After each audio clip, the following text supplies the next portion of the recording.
todos aquí, veo caras nuevas de todos los que hemos estado a partir del miércoles en esta semana. Hoy concluimos aquí esta participación en esto que será un puesto de avanzada muy pronto, ¿verdad? Voy a invitarlos a que nos arrodillemos para pedir la dirección del Señor.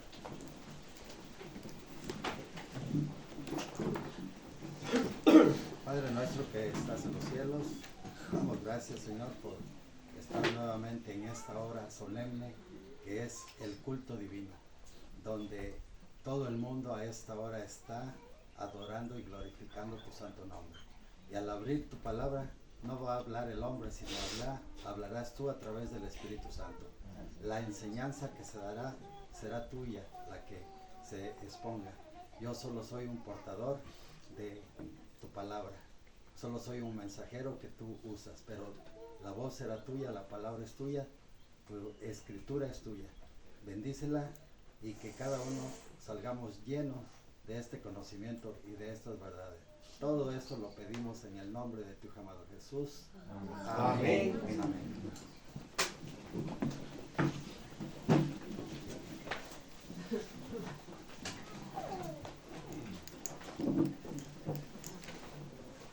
Muy bien, mis estimados hermanos, es una alegría poder estar aquí acompañándolos en esta hermosa tierra del Ecuador, donde es la segunda vez que participo en Santo Domingo. Fue en la Juan Eulogio la última vez, de ahí me despedí, de ahí partí ese sábado para Ciudad de México. Ahora yo estoy viviendo en la parte sur de la República Mexicana, le llamo yo la República de Chiapas, que es parecido al Ecuador. República de Chiapas, ¿por qué? Porque se quiso independizar hace más de 200 años de Guatemala y quiso pertenecer a México. Ahora Chiapas, que iba a ser una república, ahora es parte del estado de la República de los Estados Unidos Mexicanos. Así que es un placer para mí venir de una zona donde hace calorcito como aquí, muy rico el calorcito. En la madrugada hace un frío rico, duerme uno muy tranquilo aquí, muy apacible todo. No se oye nada, bullicio de nada, eso es la tranquilidad que creo Dios está preparando a este pueblo para que tratemos de vivir en armonía en el campo. No escucho música, no escucho música secular por ningún lado por aquí, se oye solo el canto de las aves y el murmullo o grillitos, creo que es lo que suena, pero estoy alegre de estar aquí. La otra cosa es de que después que nos vimos en la Juan Eulogio aquel sábado, que fue como emergente, ¿verdad, hermano? Sí, no tenía yo contemplado estar ahí, pero finalmente me llevaron una congregación muy grande. Pues hoy veo casi a todos aquí, ¿verdad? Algunos no, pero doy gracias a Dios por estar aquí acompañándolos de nuevo. Y también hoy es el último sábado, el tercer sábado prácticamente que estoy en el Ecuador. Y el próximo sábado será el último que esté en Santo Domingo, igual de ahí partiré a Ciudad de México. Bueno, quiero felicitar a todos, principalmente los hermanos que están organizando aquí este centro, que muy pronto será un puesto de avanzada. Para que sea un puesto de avanzada tiene que haber una clínica y una escuela de instrucción. Y de ahí esto nos va a preparar ¿para qué? Para salir a la ciudad, prepararnos y traer gentes para poder ser sanados aquí en este centro que va a ser una clínica o un puesto de avanzada. ¿El puesto de avanzada qué es? Prepararnos ¿para qué? Cuando venga la hora de la prueba, ¿qué va a pasar? De aquí iremos a las montañas, a donde no sabemos, porque estos lugares también pueden ser intervenidos por el gobierno en algún momento por lo que se está predicando. Donde ahorita tenemos cierta apertura y libertad de poder compartir la obra médico-misionera, la reforma pro salud en estos centros. Y hoy lo que más debemos predicar es eso, el brazo derecho que es la reforma pro salud, para que nos abra puertas y predicar el mensaje de los tres ángeles abiertamente a todos aquellos que lo necesitan. Estoy agradecido con nuestro hermano Olmedo porque esto lo planeamos casi desde hace un año con la hermana María. ¿verdad, hermana María? Que platicamos probablemente. Así que se dio esta oportunidad nuevamente con las doctoras que son casi mis hijas en Loja y en Cuenca, hijas adoptivas que estuvieron en Ciudad de México preparándose con una alta especialidad en hematología y trasplante de médula. Son las especialidades que ellas han hecho y trabajan en hospitales privados y de gobierno. Y gracias a ellas es que yo he podido volver aquí y tengo la oportunidad de poder compartir este mensaje, conocer nuevos hermanos y poder compartir la experiencia que hemos tenido por varios años dentro de este movimiento el movimiento de verdad presente, que es lo que tenemos que predicar hoy, de aquí hasta que, antes de que Cristo venga. Vamos a estar predicando este mensaje de verdad presente, que es Cristo predicado desde el Génesis hasta ¿qué? Hasta el Apocalipsis. Esa es la verdad presente que está plasmado en la palabra de Dios, desde el origen hasta el fin de lo que Dios ha permitido que podamos comprender y entender en su palabra. Bueno, bien, vamos a buscar en nuestra Biblia. Les voy a dar la cita bíblica que está en San Mateo. San Mateo 5, del 1 al 16 y después el 48 y luego en el 19, 3 al 9. ¿Qué nos habla aquí acerca de esta cita bíblica? ¿Alguien gustaría leer del 5, del 1 al 16 en San Mateo?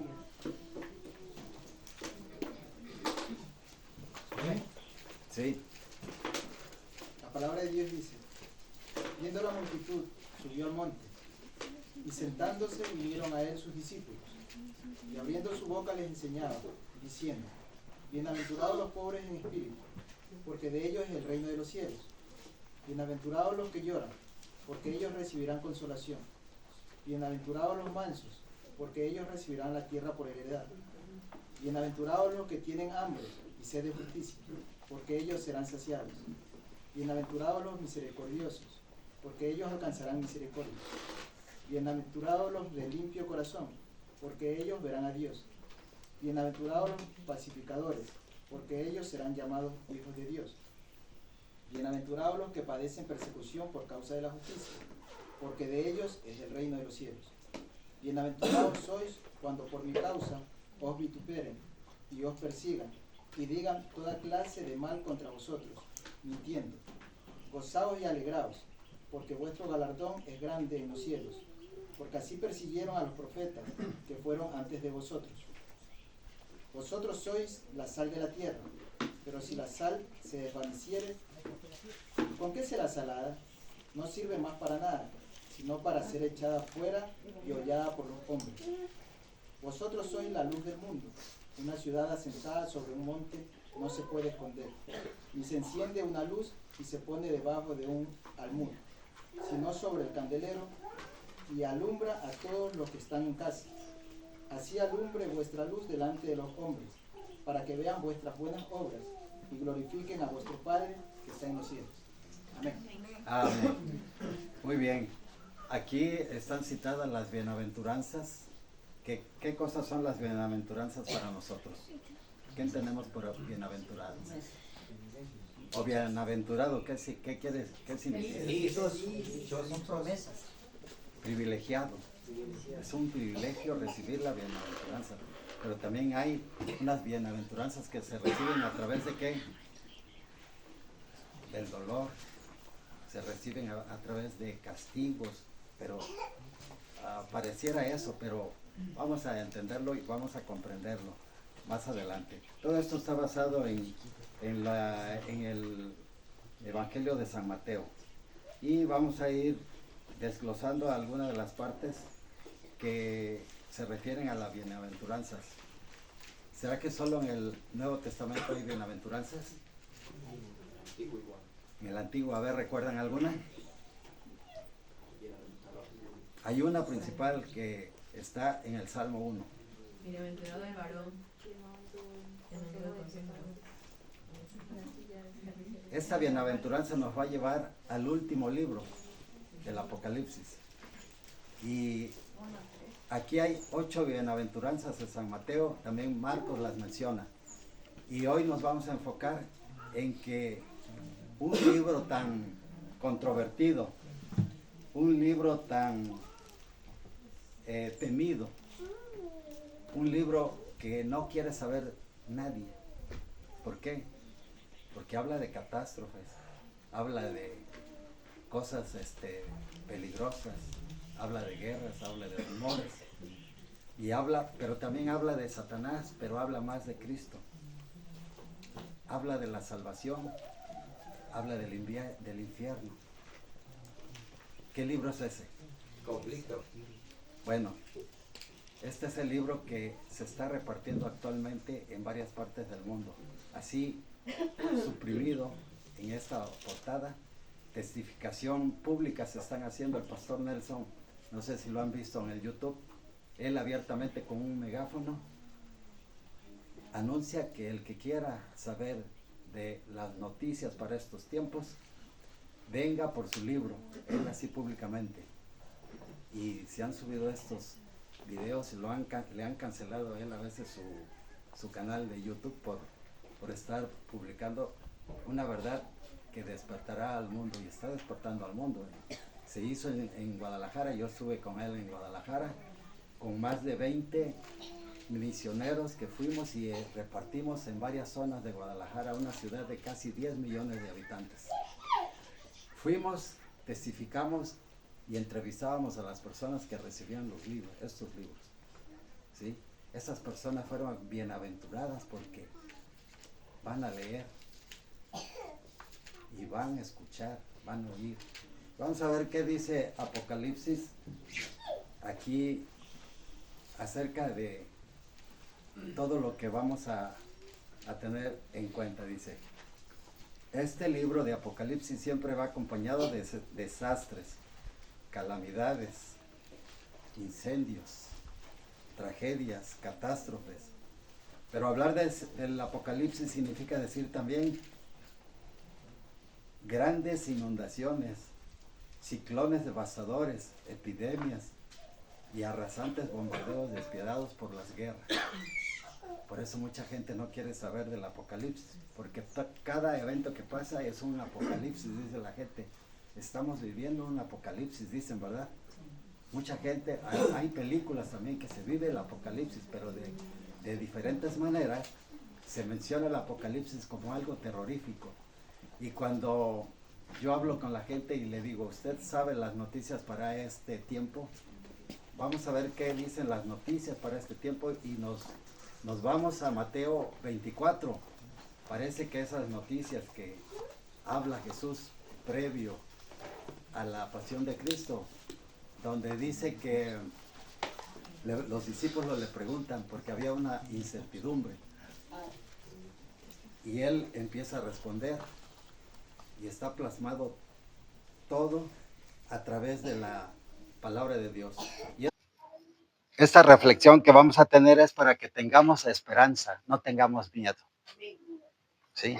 Para nosotros el Apocalipsis es una revelación de toda la obra que Dios ha hecho a través desde el Génesis, cuando es la caída, y al final, cuando el apóstol Juan nos revela todo lo que recibió él en visión.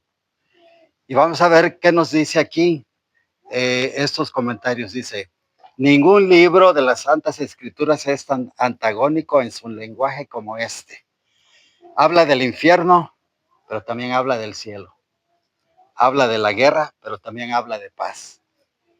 Yo creo que tal vez están grabando, ¿verdad? O nos están transmitiendo, ¿verdad? Ah, perfecto, bueno. Para aquellos que nos van a escuchar después, sean bienvenidos a esta transmisión. Muy bien, entonces continuamos. Este libro de Apocalipsis habla del diablo, pero más habla de Cristo. Habla de un aniquilamiento, pero también de un triunfo total. ¿Sí? No todo está perdido, porque el que tiene el control de todo esto es Dios. habla de la muerte, pero también habla de la vida eterna. Y así podíamos hablar de mucho antagonismo que hay en este libro de Apocalipsis. Y dice que habla de paralelismos entre libros como el libro de Daniel, el libro de Mateo, el libro de Lucas, y se compaginan con el libro de Apocalipsis escrito por el apóstol Juan. El apóstol Juan habla de 7 bienaventuranzas. Ahora sí, vamos a entrar de lleno a las bienaventuranzas que hay en este libro tan temido, tan antagónico, se puede decir, que mucha gente no quiere recibir este libro, no quiere saber de desastres y de cosas naturales que van a ocurrir. Pero el apóstol Juan nos va a hablar y nos va a alentar con las bienaventuranzas que hay en este libro de Apocalipsis. Y vamos a ver cuántas bienaventuranzas hay aquí en el libro de Apocalipsis y las vamos a ir leyendo poco a poco. Dice que nos debemos deleitar en las bienaventuranzas que hay en el Apocalipsis, así como las que hay en San Mateo. Al final vamos a comentar acerca de las bienaventuranzas que Jesús dictó en aquel discurso en la ladera de aquel monte, que no se sabe realmente cómo se llama ese monte, donde él dicta las bienaventuranzas. Dice, el apóstol Juan habla de 7 bienaventuranzas que alientan, animan, reconfortan y tonifican al cristiano cuando su ánimo decae, cuando se le flaquea, cuando su esperanza quiere apagarse, cuando la soledad le abruma, cuando el enemigo lo tiene como una presa inescapable, cuando todo parece perdido. Ahí es donde entra el aliento que nos da Dios a través de lo que escribe el apóstol Juan en aquella isla donde él estaba desterrado. Dice, ningún libro de la Biblia tiene, como dice San Pedro, una verdad presente como para esta época, como la tenemos hoy. Y esto está en 2 de Pedro 1:12, donde nos habla de la verdad presente que tenemos para estos tiempos. Esa verdad presente es el mismo Cristo, desde el Génesis al Apocalipsis. Dice, leer este Apocalipsis, este libro de revelación, es una bendición. No tengamos miedo. Y recuerden que lo que predicamos y platicamos el miércoles, que a la luz de la profecía, cómo vimos ese evento de ese día, ¿se acuerdan? No tengamos miedo porque Dios tiene el control y aparte debemos alegrarnos porque la profecía se cumple al pie de la letra. ¿Sí? No hay nada que no escape al control de Dios, aunque los hombres parezcan que tienen el control, no lo lograrán. Pero la profecía se va a cumplir como Dios manda al pie de la letra. Y por eso tenemos los escritos y debemos de ir a las noticias. ¿Cada cuánto debemos ir a las noticias? Cada instante. Tenemos las noticias abiertas y nosotros tenemos que compartirlas en cada momento, en cada instante. Así que, hermanos, no tengamos miedo y aquellos que no quieren presentar estas verdades, que tienen miedo de decir, no quiero atemorizar a las personas. Es que tienen miedo, me van a rechazar. No, hoy es el momento en cuanto tenemos que ir y advertir que hay un gran peligro de vida o de muerte. Así que, hermanos, vamos a ir entrando poco a poco con estas advertencias que Dios da. Dice, oír sus advertencias es aún más importante. Eso significa ajustar conductas al consejo de dicho libro. Nosotros nos tenemos que adaptar a los consejos que Dios da a través del profeta Juan, del apóstol Juan, perdón, donde él nos aconseja qué hay que hacer. Que el tiempo ya está cerca. No seamos alarmistas, porque esto se tenía que cumplir. Dice, no seamos sensacionalistas, porque así nos llaman. Los grupos de la verdad presente para muchos somos, ¿qué? Sensacionalistas. ¿Qué más? Alarmistas. ¿Qué más? Fanáticos, disidentes. Y de otro tipo nos nombran también cuando seguimos algunos temas y consejos de pastores que hoy han despertado para que despierten al pueblo en estos tiempos. Muy bien, vamos a pasar a la primera bienaventuranza y esta la encontramos en Apocalipsis 14:13. Si de algo está interesado Satán, es que se descuide la lectura del Apocalipsis. No quiere que la leamos, nos empieza a influir miedo. Que descuidemos la lectura. Ese libro nos dice dónde nació el mal y contra quién enfoca sus armas. Nos habla del desenlace trágico y victorioso. O sea, tiene su parte y su contraparte, pero tiene una parte de esperanza al final, una parte de triunfo al final. Dice, bienaventurados de aquí en adelante los muertos en el Señor. Y vamos a ver qué dice aquí. Apocalipsis 14:13, si alguien lo puede leer.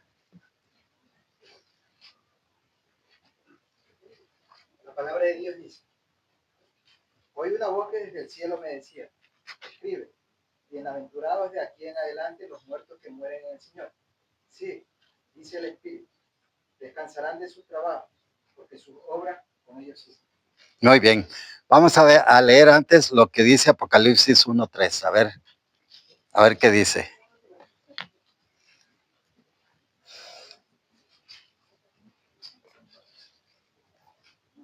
Apocalipsis 1:3. La palabra del Señor dice: bienaventurado el que lee y los que oyen las palabras de esta profecía y guardan las cosas en ella escritas, porque el tiempo está cerca. Muy bien. Aquí hay dos bienaventuranzas. Primero el que lee y luego el que oye. ¿Cuántas personas hoy no pueden leer, no saben leer, pero qué saben? Oír. Son dos bienaventuranzas. Entonces, las siguientes bienaventuranzas que tenemos, ¿cuáles son? Los muertos en el Señor. Apocalipsis 14:13. A ver qué nos dice esta bienaventuranza, si alguien gusta leerlo.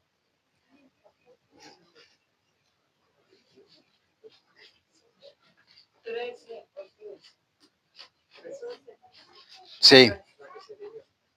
14:13.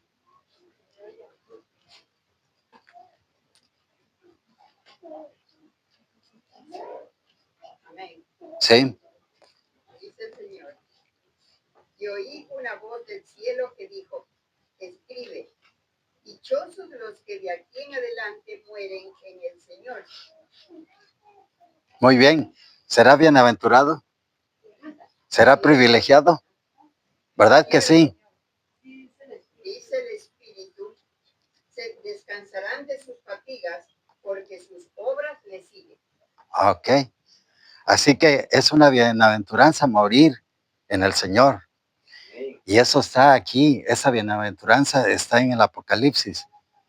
Mateo menciona otras, pero aquí Apocalipsis nos menciona esta bienaventuranza, que aunque muramos, vamos a ser privilegiados muriendo en el Señor. Cuando Jesús sale victorioso, cuando murió en la cruz, nuestra salvación era incierta todavía en la cruz porque no se sabía, había una incertidumbre. Pero Dios logró plasmar en la tumba y sepultar el imperio de Satanás. Jesús rompe esas cadenas y hoy, por la muerte de Jesús, somos liberados de la muerte eterna. Moriremos temporalmente si creemos y confiamos en el Señor. Nuestra firme convicción y creencia está en que si creemos en Dios, aunque estemos muertos, resucitaremos para vida eterna. Amén. Amén. Porque Dios ha vencido en la tumba, venció la muerte, que era una de las armas que creó el enemigo desde cuando hizo caer a nuestros padres en el huerto del Edén. Otra cosa que dice,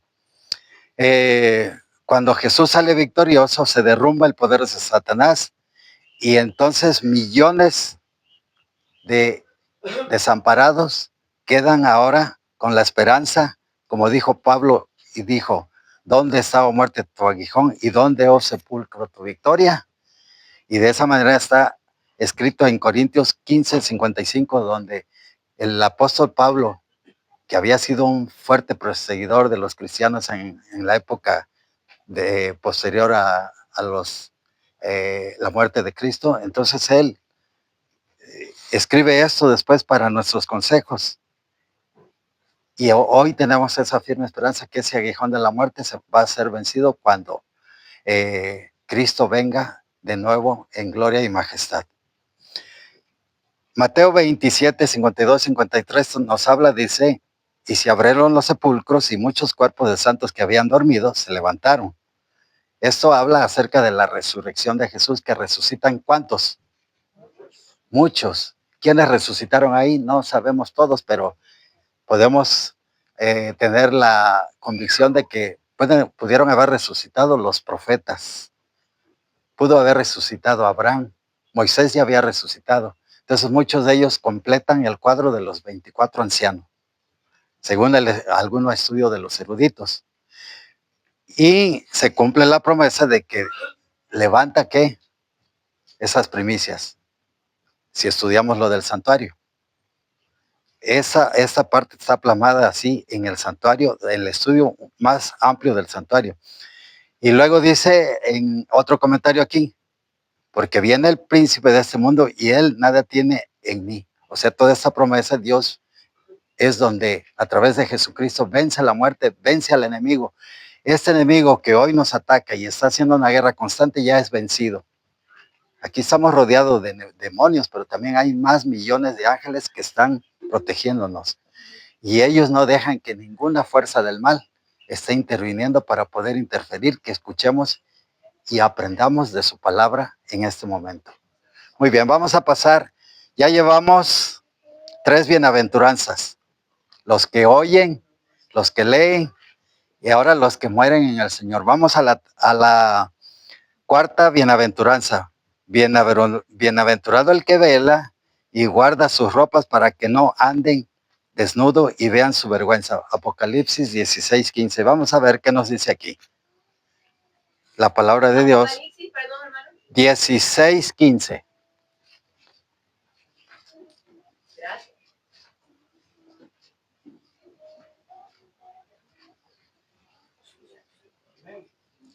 Adelante. La palabra de Dios dice: He aquí, yo vengo como ladrón. Bienaventurado el que vela y guarda su ropa, para que no ande desnudo y vean su vergüenza. Amén. Amén. Muy bien. Entonces, esta es la cuarta bienaventuranza y está en Apocalipsis. Dice, al portero se le manda velar. Un portero cuando está contratado para velar una puerta, ¿qué es lo que tiene que hacer? Velar, no se puede dormir ni un segundo, ni un momento, porque ¿qué pasa si se duerme? Llega el ladrón o llega una cantidad de personas, lo agarran dormido y penetran y roban todo o asaltan y matan a todo lo que estaba protegiendo. Así que hay una gran responsabilidad para el portero. ¿Y nosotros qué somos?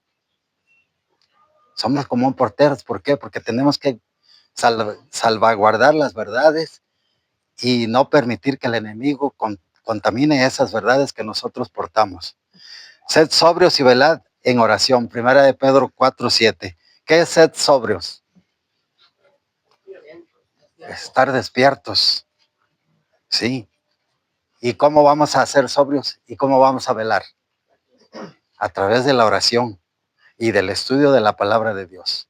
Otra cosa que dice, si estamos, ¿qué? Como dice Apocalipsis 3:17, pobres y ciegos, desnudos. Hay que comprar una vestidura blanca, Apocalipsis 3:18. Todo esto abarca lo de las bienaventuranzas que estamos leyendo aquí, de que para que no andemos desnudos y vean nuestra vergüenza. El que venciere tendrá una vestidura blanca. Y se refiere al sacerdote Josué, que estaba vestido de vestiduras viles, según Zacarías 3, 3 y 4. Así que hoy nosotros no podemos estar con esas vestiduras viles, sino al contrario. ¿De qué nos debemos de vestir ahora? La vestidura de la justicia de Cristo, una vestidura blanca. Pero aparte también nos tenemos que vestir de la armadura ¿de qué? Efesios 6. Eso es lo que nos va a tener protegidos contra la acechanza del enemigo. Y eso, todo eso son 6 elementos de los cuales compone la vestimenta de la armadura de Dios. Pero ahora, aquí en esta bienaventuranza, debemos de qué? De velar y guardar sus ropas para que no ande desnudo y vean su vergüenza. Ahora, esta fue la cuarta. Vamos a ver la quinta. Y esta está en Apocalipsis 26, si gusta leer esa bienaventuranza. Apocalipsis 26. 26. Sí. Apocalipsis 26. Adelante. Bienaventurado y santo el que tiene parte en la primera resurrección. La segunda muerte no tiene potestad sobre estos, sino que serán sacerdotes de Dios y de Cristo, y reinarán con él 1000 años. Amén. Amén. ¿Qué nos enseña aquí esta bienaventuranza? ¿Qué va a pasar?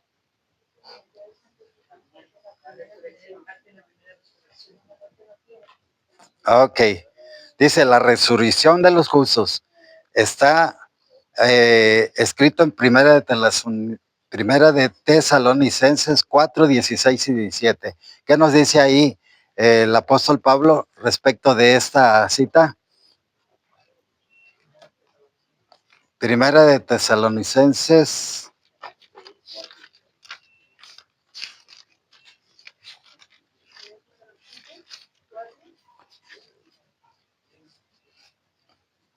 4, 16 y 17.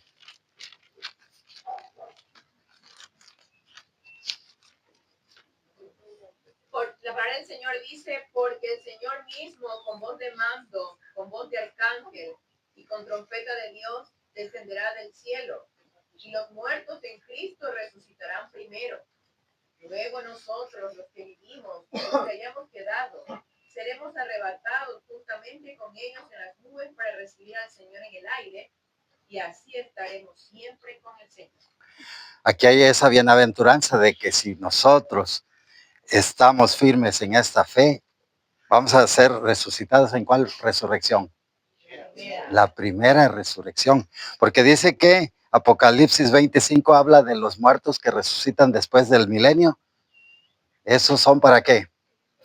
La segunda muerte, y es para condenación, donde ya no hay esperanza. ¿Sí? Esta fue la quinta bienaventuranza. Llamados a la cena de la boda del Cordero, todos aquellos que seamos bienaventurados de morir en la primera resurrección. Así que no estemos tristes, hermanos. Si morimos en esta época, en estos tiempos, vamos a resucitar, Dios mediante, en la primera resurrección, y seremos parte de esa gran cena que va a ser compartida para todos aquellos que aceptaron y fueron fieles para poder recibir al Señor en el aire. Vamos a pasar a la sexta bienaventuranza, y esta está en Apocalipsis 22:7. Si alguien puede leerlo, Apocalipsis 22:7.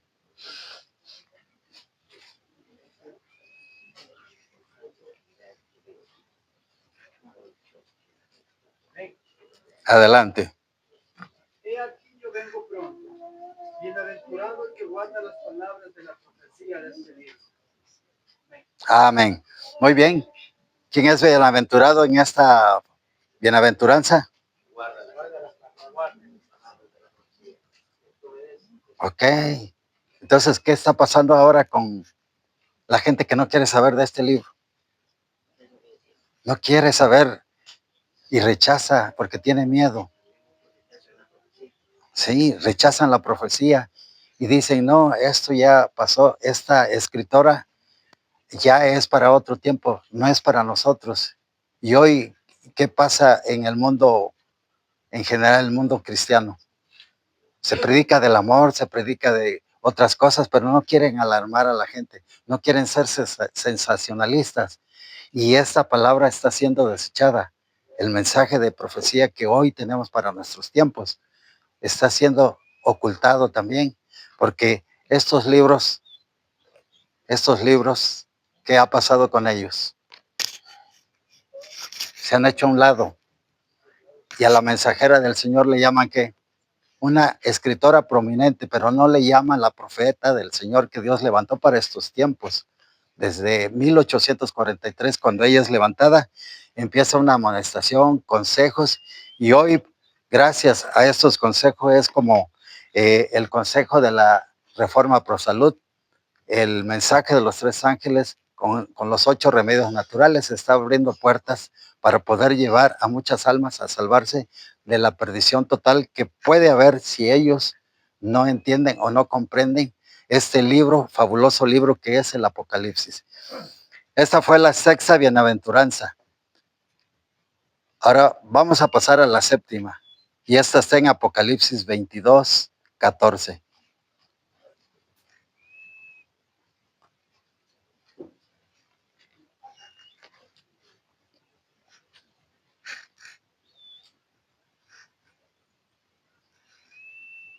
¿Qué dice Apocalipsis 22, 14?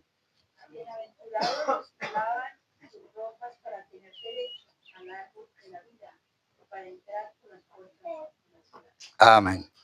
Dice, la sangre de nuestro Señor Jesucristo siempre nos limpia de todo pecado. Esto está en 1 Juan 1:7. Cada pecador debe llegar al Calvario, al pie de la cruz, para que su sangre por fe caiga sobre cada uno y ella nos limpie de todo pecado. ¿Cómo se llama recibir esta promesa de bienaventurados los que lavan su ropa? Sí, hermano. Sí, perdón, ¿podría leer yo mi versión? Claro. Sí, es la versión de Reina Valera Gómez. ¿Sí? Y dice de esta manera: bienaventurados los que guardan sus mandamientos para tener derecho al árbol de la vida y poder entrar por las puertas en la ciudad. Así es. Está un poco más clara, ¿verdad? Muy bien. Entonces, ¿qué significa lavar las vestiduras? Pero aparte significa el bautismo. Nos lavamos de todo el pecado y surgimos como una nueva criatura con el lavamiento. El bautismo es un lavamiento, nos sumerge y nos levanta a una nueva vida. Y eso está en Juan 3:5, donde Nicodemo va a un encuentro con Jesús allá en el Monte de los Olivos y platican acerca de todo lo que tenía que hacer él. Para eso vino Jesús, para obrar un cambio radical, un cambio, un estilo de todo lo que él venía a presentar y ver cómo estaba la humanidad en ese tiempo y cómo veía él sufrir a la humanidad. Dice que se condolía él por ver el pecado, tanta maldad, tanta enfermedad que había. Eso le dolía a él en su corazón. Pero cuando llega Nicodemo, él le pregunta, dice, ¿eres tú ese maestro a quien esperamos? Y él empieza a decir y a hablar.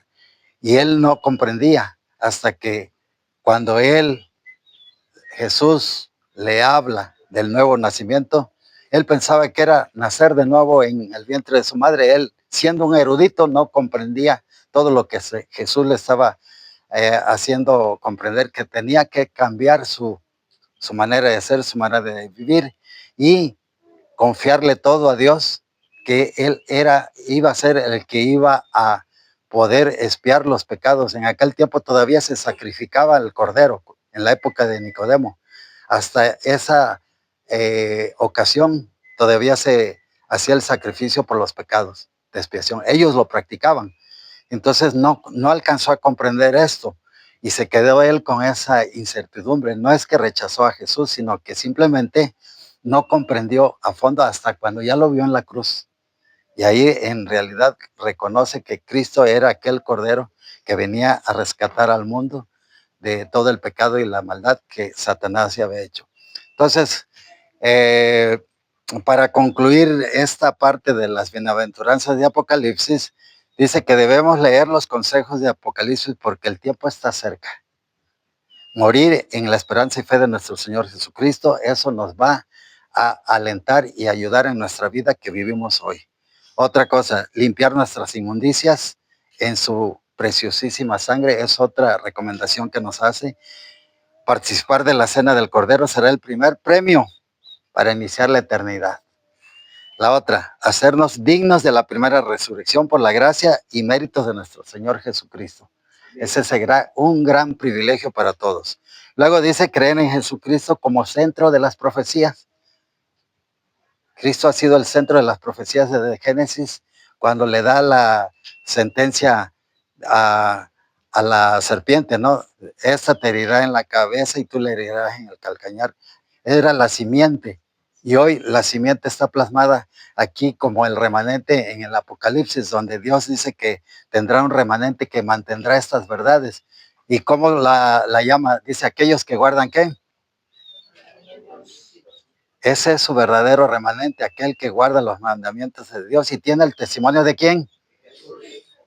Y nosotros somos esa parte, ¿sí o no?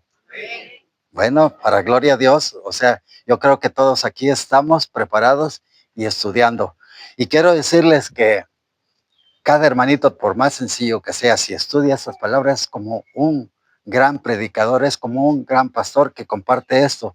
Y qué erudición da estudiar las Santas Escrituras con el espíritu de profecía para muchos hermanos que son campesinos, son obreros, pero hablan con tanta elocuencia que uno se admira porque la palabra de Dios alimenta, educa y construye una erudición en cuanto a la palabra de Dios.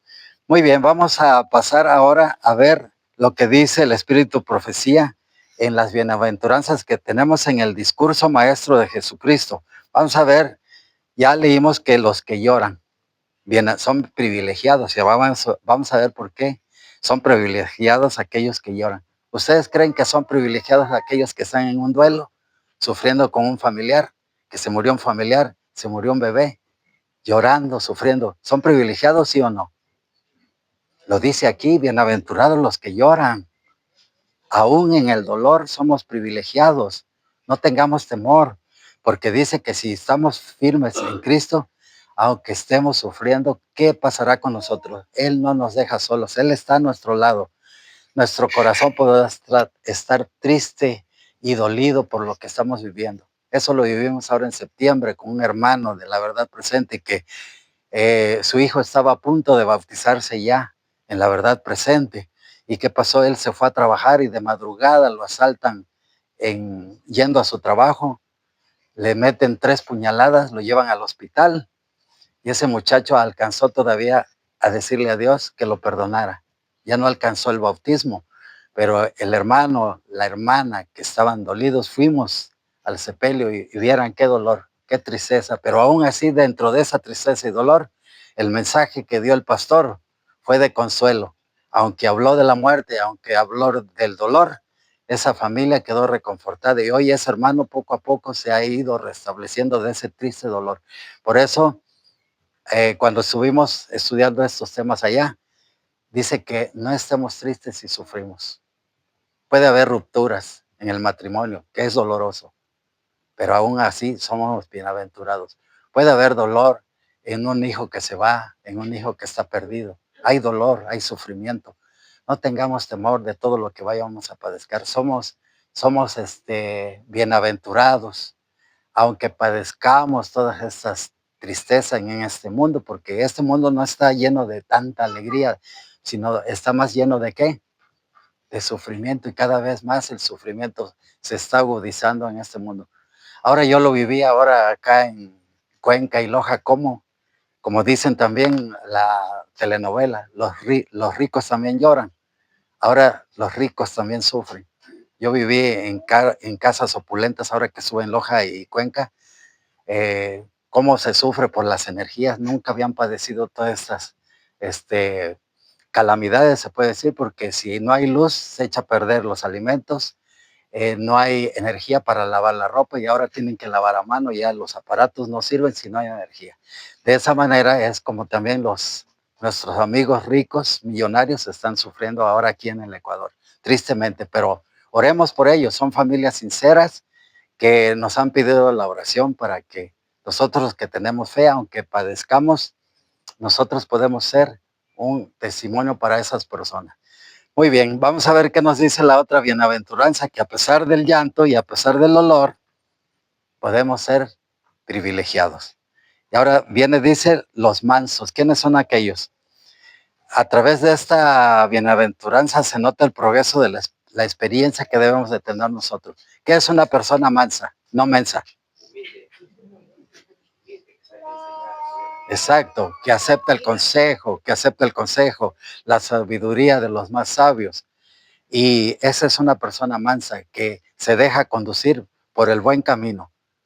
Y aquel que es una persona mansa, es estudioso, ¿qué va a pasar con esa persona?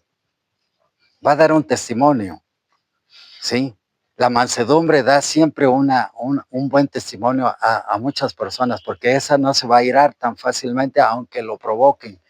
No va a caer en esa tentación de la provocación y también responder con esas palabras que a veces suenan un poco altisonantes, ¿verdad? Que usamos a diario a veces si nos enojamos con alguien, ¿verdad? Eso, una persona mansa no lo va a expresar si es una persona mansa de todo corazón. Vamos a ver qué nos dice también los que tienen hambre y sed de qué? De justicia, no hambre de alimento físico, sino hambre de sed de la palabra de Dios. ¿Y sed de qué? De aprender más. Entre más nos alimentemos, pero tengamos hambre de esa palabra, tengamos sed de esa fuente viva que es Cristo Jesús. Dice que la justicia es santidad semejante a Dios, y Dios ¿qué es? Amor. Es conformidad a la ley de Dios, porque todos sus mandamientos son justicia, y el amor, pues, es el cumplimiento de la ley. Y la justicia es amor, y el amor es luz, y la vida de Dios, la justicia de Dios. Todo esto enfoca esa bienaventuranza. ¿Sí? Tener hambre y tener sed de Cristo es lo que debemos tener cada día. Ese deseo de aprender más. Y que no nos cansemos, no nos quedemos en hambre y no nos quedemos con sed de aprender cada día más de las enseñanzas que Dios da a través de los consejos. Y esos consejos que estamos estudiando están en el libro Discurso Maestro de Jesucristo. En casa lo pueden leer ampliamente porque son extensos. Cada bienaventuranza trae una extensión muy grande donde podemos aprender que a través del espíritu de profecía y la Biblia, las bienaventuranzas que están en el Antiguo como en el Nuevo Testamento y luego en el Apocalipsis, nos llevan a una conclusión de que siempre seremos privilegiados de tener una palabra de esperanza para todo aquel que está padeciendo una tribulación grande, un dolor grande en la enfermedad, en los hospitales. ¿Cuánta gente sufre sin esperanza? ¿Y qué es lo que nosotros tenemos que hacer? Compartir un mensaje de esperanza a aquellos que sufren, a aquellos que lloran, a aquellos que están en las cárceles, cómo sufren también, a pesar de sus errores, también sufren. Entonces tenemos nosotros que ser portadores de estas bienaventuranzas para que la gente tenga una firme esperanza en Cristo, que Él nos dejó todo eso. Vamos a ver qué nos dice: bienaventurados los misericordiosos. El corazón del hombre es por naturaleza frío, sombrío y sin amor. Siempre que alguien manifiesta un espíritu de misericordia o de perdón, no se debe a un impulso propio, sino al influjo del Espíritu Divino que le conmueve. O sea, cuando nosotros nos condolemos de estas personas, ¿qué estamos haciendo? Misericordia. Así como Dios fue misericordioso con todos aquellos que lo necesitaban, Él emanaba misericordia. ¿Y qué es misericordia? Ponernos en el lugar del otro en ese momento. ¿Sí? Llevar una obra que, aunque yo no comparta con él la amistad, pero si en un momento de dificultad él tiene ese padecimiento de la pérdida de un amigo, falta de trabajo, está triste porque preocupado, porque no sabe cómo hacer, cómo encontrar la solución. Entonces ahí nosotros debemos de actuar de esa manera, con misericordia. Ahora vamos a ver la otra. Bienaventurados los de limpio corazón. ¿Por qué? Exactamente. Así que los judíos eran tan exigentes en lo relativo a la pureza ceremonial que sus reglas resultaban insoportables. O sea, habían puesto tantas cargas que nadie las podía llevar a cabo, pero ellos las exigían, ni ellos mismos las podían llevar a cabo. Entonces dice, les preocupaba tanto las reglas, las restricciones y el temor de la contaminación externa que no percibían la mancha que el egoísmo y la malicia dejan en el alma. Ellos por fuera eran, como dice, como sepulcros que blanqueados, pero ellos sí exigían que la gente llevara las cargas y ponían incluso reglas en el sábado, ¿no? Y que era muy, muy difícil llevar a cabo. Si Dios había dejado que fuera una delicia el sábado, ellos, ¿cómo le hicieron? Era una carga para toda la gente. Entonces, no era tan fácil llegar a observar la ley que Dios había puesto. Entonces, todas esas reglas, todas esas costumbres que ellos habían impuesto, ¿qué pasó? ¿Dónde quedaron? Cuando Cristo muere, esos estatutos, esas leyes ceremoniales se acabaron. Pero ellos dicen que después de Cristo murió, 40 años, 50 años todavía seguían observando sus leyes, querían seguir ofreciendo holocaustos y ofrendas y ritos y camina 10 millas y todo eso ellos lo seguían haciendo después de que Cristo muere 50 años después. Entonces, eran cargas que todavía no se quitaban ellos mismos, conociendo todas las, el conocimiento que tenían, eran eruditos, ellos practicaban otras cosas. Vamos a ver qué nos dice los pacificadores. Esta es una parte importante, que todos podemos ser pacificadores. Dice, bienaventurados los pacificadores, porque de ellos, ¿qué es? El reino de los cielos. Cristo era el príncipe de paz y su misión era devolver al cielo, a la tierra, la paz destruida por el pecado. Y justificados pues por la fe, tenemos paz para con Dios por medio de nuestro Señor Jesucristo, quien consienta en renunciar al pecado y abra el corazón al amor de Cristo, participará de esta paz celestial. Esta semana, ¿verdad que tuvimos un encuentro de pacificación, hermana María, ¿verdad?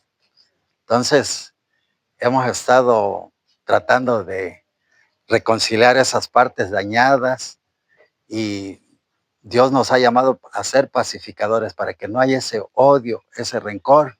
Aún dentro de estos grupos hay odio, rencor, hay rechazo, hay maltrato y hemos dañado a personas. Y a veces con las palabras, con las miradas, nuestras acciones, estamos dañando. Pero para eso Dios nos ha llamado para que seamos pacificadores y hablemos de una reconciliación entre las personas, de que las personas se restituyan. De esa manera podemos ser pacificadores.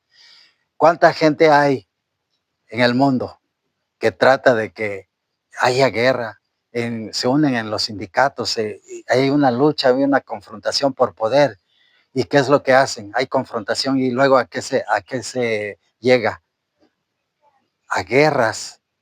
Hay mítines donde se amotinan para pelear por algo, pero llegan siempre ciertas personas, a veces con un otro espíritu, y tratan de apaciguar esas guerras, porque no solo hay guerras en el mundo, sino en el matrimonio hay guerra, hay una lucha. O sea, no se ponen de acuerdo las parejas. ¿Y qué pasa? También los hijos toman partido y ¿a qué llegan? A una guerra interna en el hogar. Desde ahí hay guerras. Lo que estamos viviendo ahora en el mundo son por intereses, por dinero, por economía. También en el hogar hay guerra por la economía, porque el esposo no obtiene más recursos para llevar a casa. Y de esa manera hay guerra, hay conflictos. Entonces hay que pacificar. Para eso los consejeros, los que tenemos la oportunidad de apaciguar, podemos ir y llegar y calmar y dar un buen consejo para las familias. De esa manera ser pacificadores. Cada uno de nosotros podemos llegar a ser pacificadores. Es lo que Dios manda. Y dice aquí que no hay otro fundamento para la paz.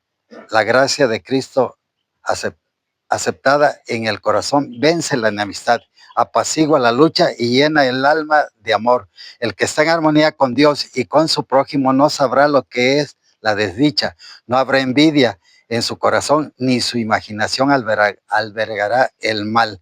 Allí no podrá existir el odio. El corazón que está de acuerdo con Dios participa de la paz del cielo y esparcirá a su alrededor una influencia bendita. Eso es a lo que Dios invita en este consejo, que un pacificador va a poder expresar todas estas cosas, va a poder dar amor y de esa manera va a poder pacificar en donde haya problemas, donde haya dificultades. En el caso de una persona que está dedicada a ser un líder,